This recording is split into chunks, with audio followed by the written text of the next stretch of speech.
Je vous le dis souvent, l'agroécologie ce n'est pas simple. On parle de phénomènes complexes, d'équilibres subtils, d'écosystèmes souvent mal connus. Bref, on est loin de la solution prête à appliquer, on serait plutôt dans le sur-mesure. C'est pourquoi expérimenter chez soi est souvent une bonne approche.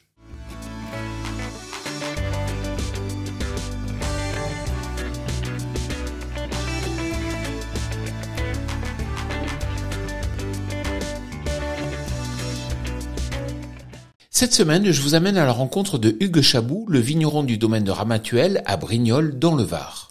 Hugues, pourriez-vous nous présenter votre exploitation ? Aujourd'hui, on exploite environ 80 hectares de vignes, donc en appellation Coteaux-Varois en Provence et également en IGP 20 Pays du Var. Vous pensez que des couverts peuvent aussi avoir un effet positif en cas de gel ? J'ai fait une petite expérience avec des capteurs. Alors contrairement à cette année, l'année dernière, on avait eu un automne assez doux et assez pluvieux. Donc on avait eu la chance d'avoir des couverts qui se sont développés rapidement et avec un volume intéressant. Donc à la période un peu critique pour nous, avril, on avait des couverts très développés qui dépassaient, alors à la fois sur la hauteur, donc on dépassait le cordon de la vigne, et aussi en termes de densité.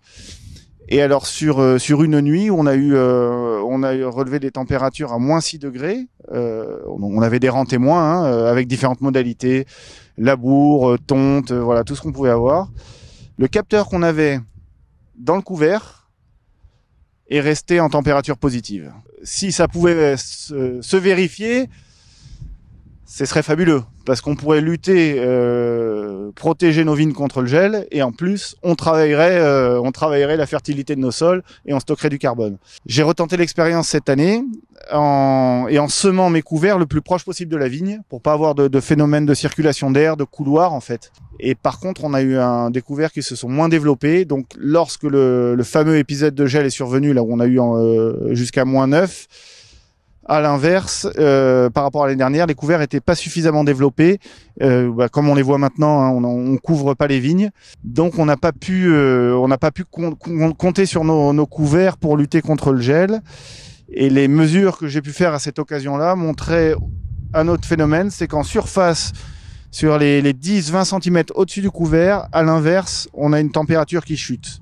Donc il y a un effet, c'est sûr, il peut être bénéfique, mais il faut qu'on aille encore plus loin pour arriver à le maîtriser. Quel type de couvert choisir ? Faut travailler sur les deux aspects, la hauteur et la densité. Voilà. Vous pouvez avoir un couvert très haut, si l'air circule, s'il n'y a pas d'inertie thermique, ça sert à rien. Donc moi j'aime bien les associations, toujours avoir un peu une graminée qui fasse en quelque sorte le squelette, avoine, seigle, trèfle, et des légumineuses qui vont nous apporter de la densité et qui peuvent aussi s'appuyer sur la graminée pour aller chercher de la hauteur. Merci Hugues. Quant à moi, je vous retrouve la semaine prochaine sur TV Agri pour un nouveau regard porté sur l'agroécologie.